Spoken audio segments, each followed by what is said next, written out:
Hello दोस्तों, आप सभी को प्रभु यीशु मसीह के नाम में जय मसीह की। परमेश्वर के नाम की स्तुति हो, परमेश्वर के नाम की महिमा हो। फिर से मैं आप सभी का स्वागत करती हूँ हमारे एक और नए वीडियो में। दोस्तों, आज का वीडियो का जो टॉपिक है ये बहुत ही ज़रूरी टॉपिक होने वाला है हर एक मसीही भाई बहनों के लिए। दोस्तों, यदि आप प्रभु यीशु मसीह पर विश्वास करते हैं, आप प्रार्थना करते हैं, तो आज का टॉपिक आपके लिए बहुत ज़रूरी है। चाहे आप खुद को प्रार्थना करते हैं या फिर अपनी प्रार्थना विषय को किसी दूसरे को बोलते हैं प्रार्थना करने के लिए, तो आज का वीडियो आपको देखना बहुत ही ज़रूरी है, क्योंकि आज के वीडियो में मैं आपको बताने वाली हूँ क्या किसी और से प्रार्थना करवाना सही है कि नहीं।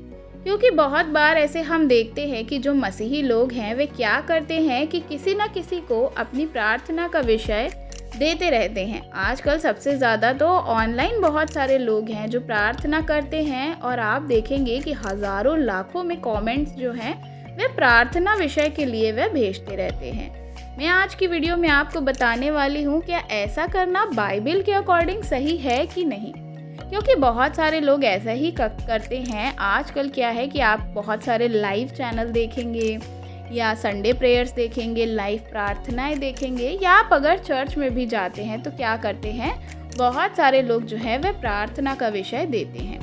जब मैं इस सवाल का जवाब दे रही हूँ तब भी बहुत सारे लोग क्या कर रहे हैं, हो सकता है अपने मन में बहुत सारे विषय को लेकर के बैठे हों कि आज क्या है कि हमारे लिए इस विषय पे या और कोई विषय पे प्रार्थना करिए।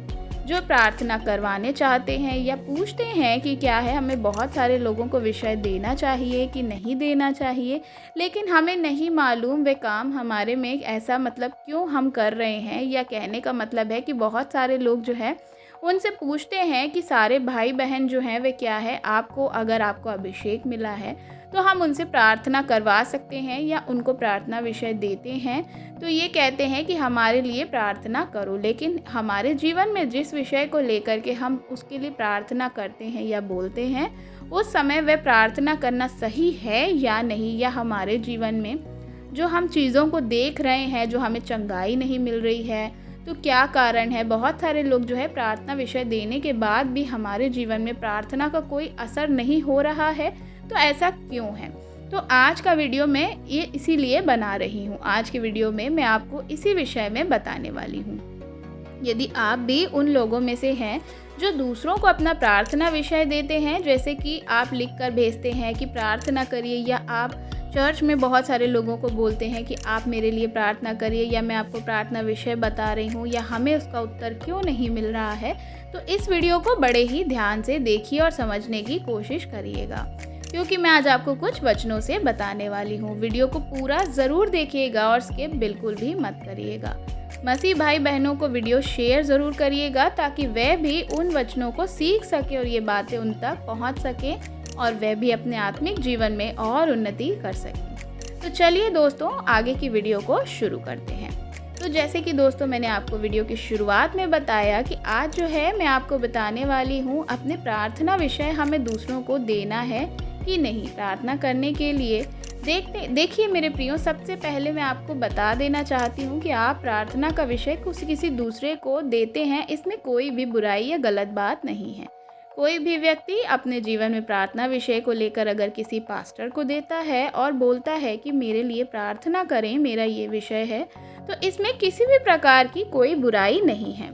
आप किसी ऑनलाइन के साथ जुड़े हैं या लाइव सर्विस ज्वाइन कर रहे हैं या जुड़े हैं, तो प्रार्थना विषय आप लिखकर उन्हें बताते हैं कि मेरे लिए इस प्रार्थना को करिए। या मेरी बहन जो है, और भी लोग हैं, बहन भाई हैं, वे क्या करते हैं, अपनी प्रॉब्लम्स को वहाँ पर मेंशन करते हैं कि क्या है, ऐसा कुछ कर हमारे लिए प्रार्थना करिए, या कुछ बातें जो हैं आप हमें भी कमेंट में बताते हैं। क्योंकि सबसे इम्पॉर्टेंट चीज़ जो है वह क्या है कि प्रभु जो यहाँ पर यीशु मसीह हैं, हमें खुद प्रार्थना करने के लिए उन्होंने कहा। या बहुत सारे जो ऐसे लोग हैं जो खुद प्रार्थना नहीं करते हैं, शायद हो सकता है आप भी नहीं करते होंगे, लेकिन आप बहुत सारे ऐसे मसीह भी होते हैं जो खुद से प्रार्थना नहीं करते हैं, लेकिन अपने विषय को लेकर के हर किसी के पास जाते हैं। वे खुद से प्रार्थना नहीं करना चाहते उस विषय के लिए, लेकिन वो हर एक जो भी उनसे मिलता है उनको वे प्रार्थना विषय ज़रूर बताते हैं कि क्या करें, आप प्रार्थना करें। जब वे चर्च में जाते हैं या बाकी मसीही भाई बहनों से मिलते हैं या पास्टर्स से मिलते हैं तो उनको प्रार्थना विषय बोलते रहते हैं कि हमारे लिए आप प्रार्थना करना। ऐसे में क्या होता है कि आप जिसको बोल देते हैं ना कि मेरे लिए प्रार्थना करिए, तो सबसे पहली चीज़ कि उस व्यक्ति को मालूम ही नहीं है कि आपके जीवन में क्या चल रहा है, या फिर आप उसे खुल कर बताइए। दूसरी चीज़ जो मैं आपको बताना चाहती हूँ कि आप बोल तो देते हैं लेकिन आप खुद उस विषय के लिए प्रार्थना नहीं करते हैं। मेरे प्रियो, याद रखिए कि ये सारी चीज़ें जो आपके जीवन में घटती हैं, इसके पीछे शैतान का काम होता है। कई बार इसके पीछे आपके जीवन में जो पाप होते हैं उसकी वजह से भी आपके जीवन में मुसीबतें आती हैं। लेकिन अगर आप खुद को, अपने जीवन को पापों से मन फिराकर अगर आप खुद से पश्चाताप करेंगे, तभी जो है आपकी प्रार्थना सुनी जाएगी। अगर आप प्रार्थना ही नहीं कर रहे हैं, पश्चाताप ही नहीं करेंगे, तो दूसरा व्यक्ति चाहे आपके लिए कितनी भी प्रार्थना क्यों ना कर ले, उसका असर आपके जीवन में नहीं होगा। क्यों नहीं होगा? क्योंकि अभी तक आपने अपने पापों से तो मन फिराया ही नहीं है। दूसरी चीज़, आप खुद के लिए प्रार्थना ही नहीं कर रहे हैं। सबसे इम्पॉर्टेंट जो बात मैं आपको बताना चाहती हूँ कि दूसरों से प्रार्थना जो है करवाना क्यों नहीं है, लेकिन आपको खुद प्रार्थना करना चाहिए। प्रार्थना करने का सही तरीका है, एक वचन मैं आपके लिए पढ़ना चाहूँगी जिसमें आपको कुछ चीज़ों को समझ में आएगा। अगर हम देखते हैं मरकुस की किताब, उसका अगर हम 11 अध्याय देखते हैं और वहाँ पे जब हम पढ़ते हैं तो वहाँ इस प्रकार से लिखा है, मैं तुमसे कहता हूँ कि जो कुछ तुम प्रार्थना करके मांगोगे तो प्रतीत ही कर लो कि वह तुम्हें मिल गया और तुम्हारे लिए हो जाएगा। तो यहाँ पर बाइबल हमें क्या कहती है कि जो कुछ तुम मांगते हो प्रार्थना में विश्वास के साथ मांगो। अविश्वास नहीं होना चाहिए। आपके अंदर जो भी कुछ आपका पॉइंट है या आप प्रार्थना कर रहे हैं, तो आप क्या करें, विश्वास के साथ आपको क्या करना है, प्रार्थना करना है। विश्वास आपके मन में होना चाहिए कि मैंने जो भी परमेश्वर से मांगा है, परमेश्वर ने मेरे जीवन में कर दिया है। लेकिन इसमें एक चीज़ आपको ध्यान रखने की ज़रूरत है, एक बात आपको ध्यान रखने की ज़रूरत है कि प्रार्थना में आप क्या मांग रहे हैं, ये बहुत ही ज़्यादा ज़रूरी है।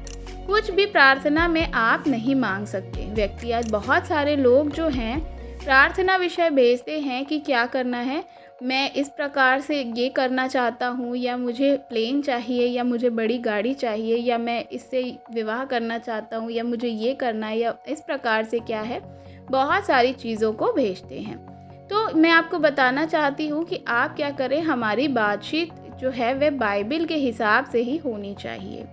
ऐसी प्रार्थना करना ही चाहिए जो क्या है, बाइबल जिसके विषय में हमें बताती है। किसी के लिए बोलना चाहिए कि आप इस प्रकार से करिए, तो याद रखिए कि वचन के अनुसार भी प्रार्थना करना बहुत ही ज़्यादा ज़रूरी है। वचन के बाहर अगर आप प्रार्थना करेंगे तो हो सकता है कि आपकी प्रार्थना का जवाब आपको ना मिले, या हो सकता है कि आपकी प्रार्थना जो है वह अभी तक जो है सुनी ही नहीं जाएगी। तो मेरा कहने का मतलब है कि जो प्रार्थना आप कर रहे हैं, देखिए कि क्या आप बाइबल के अकॉर्डिंग प्रार्थना को कर रहे हैं कि परमेश्वर मेरे जीवन में करेगा और हो जाएगा।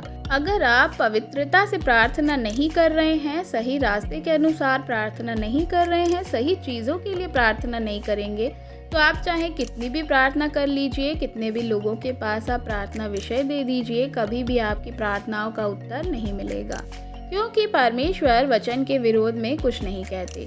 इस चीज़ को आपको याद रखना होगा।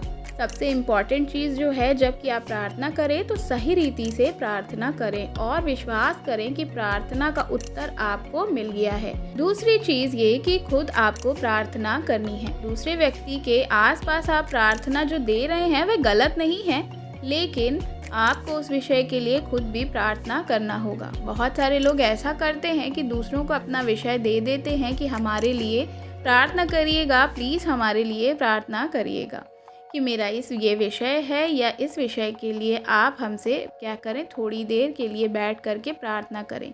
लेकिन उस बात के लिए खुद प्रार्थना वह नहीं करते हैं। सबसे बड़ी मसीहों के अंदर जो कमी है, वे आज के समय में जो विश्वासी लोगों के अंदर प्रभु यीशु मसीह पे जो विश्वास करते हैं, चर्च जाने वाले लोग हैं, उनके अंदर क्या कमी है कि वे खुद क्या करते हैं, उस किसी भी प्रार्थना विषय के लिए प्रार्थना नहीं करते हैं। ये जो लोग मसीह हैं, जो क्या कर रहे हैं, सारी चीज़ों को उस स्वयं को प्रार्थना नहीं करना चाहते हैं, लेकिन और क्या करते हैं, दूसरे लोगों को प्रार्थना विषय देते रहते हैं। बहुत ज़रूरी है कि आप क्या करें कि ये सारी चीज़ों के लिए खुद से प्रार्थना करें। मैं आपको उदाहरण एक देना चाहती हूँ। ऑफ़िस जाने वाली रात को जब जो है अक्सर प्रार्थना आप करके क्या करते हैं, जा रहे होते हैं। लेकिन वहीं अगर आपको घर पे रहना है या आप कुछ नहीं करते हैं तो आप प्रार्थना भी नहीं करते हैं। तो मैं आपको एक उदाहरण देना चाहूँगी कि जिस समय यीशु मसीह जो है वह पकड़वाने आने वाले थे जिस रात को, तो वहाँ पे वे क्या हुआ, गतसमनी बाग में गए प्रार्थना करने के लिए। उस समय पतरस और बाकी सारे चेले भी जो थे वह उनके साथ थे। सबको लेकर के वह पहाड़ के पास गए, एकांत में जाकर के प्रार्थना करने लगे और बाकी चेले भी उनके साथ थे। वह वहीं रुके हुए थे और वापस जब यीशु मसीह प्रार्थना करके आए तो देखा कि उनके चेले क्या हो रहे थे, सो रहे थे। और उन्होंने जो चेले थे उन्होंने क्या किया, यीशु मसीह ने उनको जगाकर उन्हें डांट कर कहा कि थोड़ी ही देर क्या है, मैं तेरे संग हूँ, उसके बाद मैं तेरे संग नहीं रहूँगा। थोड़ी देर है कि तुम क्या करो, जाकर प्रार्थना करो। क्या तुम प्रार्थना भी नहीं कर सकते? तो आपको समझना होगा कि आप किस पर विश्वास कर रहे हैं और आप प्रार्थना किस लिए कर रहे हैं। खुद के लिए नहीं कर रहे हैं तो ये भी गलत है।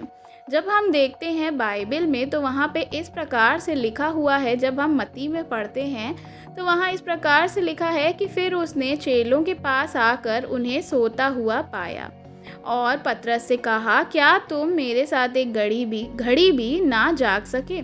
जब हम देखते हैं आगे तो वहाँ पे लिखा है, जागते रहो और प्रार्थना करते रहो कि तुम परीक्षा में ना पड़ो। आत्मा तो तैयार है परंतु जो शरीर है वह दुर्बल है। जी हाँ दोस्तों, यहाँ पर जो मसीही प्रार्थना करके यीशु मसीह जो है वह लौट कर आ रहे थे तो उन्होंने क्या देखा कि उनके जो चेले हैं वह सो रहे थे। जब यीशु मसीह ने देखा कि वे सो रहे हैं तो उन्होंने जाकर के उनसे कहा कि क्या तुम थोड़ी देर जाग कर प्रार्थना नहीं कर सकते थे? जागते रहो और प्रार्थना करते रहो, क्योंकि आत्मा जो है वह तो तैयार है लेकिन शरीर जो है वह दुर्बल है। मेरे प्रियो, अगर आपके शरीर में दिक्कत है, आपके जीवन में बीमारी है, प्रॉब्लम है, तो दूसरों को प्रार्थना देने से ज़्यादा आप खुद प्रार्थना करिए। जब तक आप खुद प्रार्थना नहीं करेंगे तब तक शैतान जो है आपको इसी बंधन में बांधे रहेगा। वह आपके जीवन में इसी तरह से आपको फंसाता रहेगा। फिर चाहे आप दूसरे व्यक्ति को कितनी भी प्रार्थना विषय दे दें, आपके अंदर पवित्र आत्मा का काम नहीं होगा। अभी भी आप जो है विश्वास नहीं करते हैं तो क्या है, इस प्रार्थना के साथ अगर आप विश्वास करें कि आपके अंदर जो है विश्वास होना बहुत ज़रूरी है। अगर आप स्वयं विश्वास के साथ प्रार्थना करेंगे तो जीवन में आपके कार्य होगा। आज के समय में विश्वास ही लोगों के अंदर सबसे बड़ी कमी है, जिसके कारण उनकी प्रार्थनाओं का उत्तर उन्हें नहीं मिलता और वह प्रार्थना जो दूसरों को देते हैं कि और खुद प्रार्थना नहीं करते हैं। तो मेरे प्रियो, आपको क्या करना चाहिए, आपको खुद समय निकालना है और अकेले में जा कर के कमरे में एकांत में बैठ कर के आप क्या करें, बाइबल पढ़ें और जो है प्रार्थना करें। किसी भी प्रकार के डिस्टर्बेंस को ना रखें और परमेश्वर से प्रार्थना करें। जो आप दूसरों से बोलते हैं उन्हीं चीज़ों को अगर आप यीशु मसीह के नाम से प्रार्थना करके बोलेंगे तो आप देखेंगे धीरे धीरे आपके जीवन में सारी प्रॉब्लम्स जो हैं वह दूर होने लगेंगी। जिनके जो आप दूसरों को प्रार्थना करने के लिए बोलते हैं, क्योंकि दूसरा व्यक्ति जो है वह नहीं जानता समझता है कि आप किस चीज़ से निकल रहे हैं। आपके लिए प्रार्थना तो वह कर देते हैं लेकिन उसको आपके अंदर की सब बातें जो आज हो रही हैं वह नहीं पता। उनको नहीं पता कि क्या कितनी सच्चाई है या आपको किस तरह से आप कौन सी चीज़ों से निकल रहे हैं। ये सारी डिटेल्स उनको नहीं पता होती हैं। इसलिए परमेश्वर चाहते हैं कि हर एक व्यक्ति स्वयं प्रार्थना करे। आज के समय में कलीसिया के अंदर बहुत सारा जो है ऐसा ट्रेंड चल चुका है कि हर व्यक्ति क्या करता है, सोशल मीडिया, यूट्यूब, फेसबुक, ऐसे कुछ लोग आकर के वहाँ बैठे हैं जो क्या कर रहे हैं, प्रार्थना कर रहे हैं। लोग कमेंट्स कर रहे हैं। देखिए, आपको प्रार्थना देना गलत नहीं है, लेकिन क्या करना है, वह दूसरों लोगों से प्रार्थना मांगते हैं। उनको लगता है कि हम प्रार्थना करेंगे तो हमारी प्रार्थना सुनी जाएगी। ये आज जो है बहुत ज़्यादा जो हम देख सकते हैं कि पास्टर्स जो है ये सारी चीज़ों को करते हैं, बहुत सारे ऐसे मसीही लोग करते हैं। अगर ये हमारे लिए प्रार्थना करेंगे तो हमारे जीवन में परमेश्वर की बातें जो है पूरी होंगी, या सुनकर हम खुश हो जाएंगे, या हमारी प्रार्थना जो है सुन ली जाएगी। लेकिन मैं आपको बता देना चाहती हूँ, हमारे परमेश्वर पक्षपाती नहीं है, वह पक्षपात नहीं करते। यदि आप किसी बड़े व्यक्ति से प्रार्थना कराएंगे तो ही आपकी प्रार्थना परमेश्वर सुनेंगे, ऐसा नहीं है। और आपके जीवन में प्रार्थना करने से अच्छा हो जाएगा। लेकिन अगर आप खुद का जीवन सही रीति से नहीं चला रहे होंगे तो मैं आपको बताना चाहूँगी, आप किसी से भी प्रार्थना करा लीजिए, आपके जीवन में कार्य नहीं होगा। जब आप खुद का जीवन आप सही करेंगे और पवित्र आत्मा आपके जीवन में होगा और आप खुद अपने जीवन के लिए प्रार्थना करेंगे, अपनी चीज़ों के लिए प्रार्थना करेंगे, बुरी आदतों को छोड़ेंगे, आप चाहे कितना भी कुछ भी कर लें जो है, अगर आप ये सारी चीज़ों को करते हैं, मन फिराते हैं, तो आप खुद से बैठ कर के प्रार्थना करेंगे तो परमेश्वर आपकी प्रार्थना को भी सुनेंगे। ऐसा ज़रूरी नहीं है कि आप किसी बड़े प्रीचर या पास्टर से या अब किसी भी तरह से इवेंजलिस्ट से किसी से प्रार्थना कराएंगे तो ही आपको चंगाई मिलेगी, ऐसा बिल्कुल भी नहीं है। प्रार्थना खुद से करें, स्वयं करने की कोशिश करें। मुश्किल है, लेकिन अगर हाँ आप खुद ऐसा करने के लिए प्रयत्न करते हैं कि आपके जीवन में जो पाप है परमेश्वर उसे दूर करने में आपकी मदद करें, या जो है पवित्र आत्मा आपसे इस चीज़ों के लिए बात करे, तो परमेश्वर आपकी बिल्कुल मदद करेंगे। और खुद भी आप प्रार्थना करते रहें और दूसरों से भी प्रार्थना करा सकते हैं, लेकिन उस विषय के लिए सबसे पहले आप खुद जो है प्रार्थना करें। तब अगर कोई आपके लिए प्रार्थना करेगा तो आपको क्या होगा, उससे छुटकारा और चंगाई मिलेगा। ऐसे परमेश्वर का वचन हमें बताता है। इसलिए समझदारी के साथ आपको ये बताना चाहती हूँ कि प्रार्थना में आप जो दूसरों से प्रॉब्लम्स को आप बोल रहे हैं, उससे पहले अगर आप खुद प्रॉब्लम्स के लिए प्रार्थना करेंगे और आप अपने जीवन को सही करेंगे तो परमेश्वर आपकी भी प्रार्थनाओं को सुनेगा, और जिनको आप विषय दे रहे हैं परमेश्वर उनकी भी प्रार्थनाओं को सुनेगा। प्रार्थना का मतलब होता है कि हम अपने जीवन की बातें, हमारी कमियां, हमारी ज़रूरतें हम क्या कर रहे हैं, परमेश्वर को बता रहे हैं, क्योंकि वे हमारे स्वर्गीय पिता हैं। उनसे हम वही प्रार्थना करते हैं, क्योंकि बाइबल हमें कहती है कि तुम मांगोगे तो तुम्हें दिया जाएगा। तो याद रखिए, आगे से जब भी आपको कोई प्रार्थना विषय आपको देता है, बोलता है, तो वे गलत नहीं करता, लेकिन आप उसको बोलिए कि आप खुद से क्या करें, खुद से भी प्रार्थना करें। जो आपके जीवन में प्राथमिकता है जो है आपको पूरी करनी है, आप वचन के अकॉर्डिंग अपने जीवन को पहले चलाइए और आप खुद भी प्रार्थना करिए। तो इस विषय के लिए आप उनको अच्छे से समझा सकते हैं। मैं विश्वास करती हूँ कि आज के वीडियो के माध्यम से आप समझ पाए होंगे कि आपको खुद से प्रार्थना करना कितना ज़रूरी है।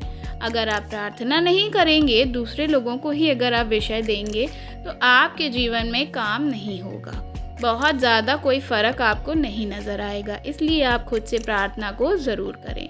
वीडियो अच्छा लगा हो तो वीडियो को लाइक ज़रूर करिएगा। चैनल पे नए हैं तो चैनल को सब्सक्राइब ज़रूर करिएगा। आप हमें कमेंट में अपनी राय बता सकते हैं। God bless you. जय मसीह की।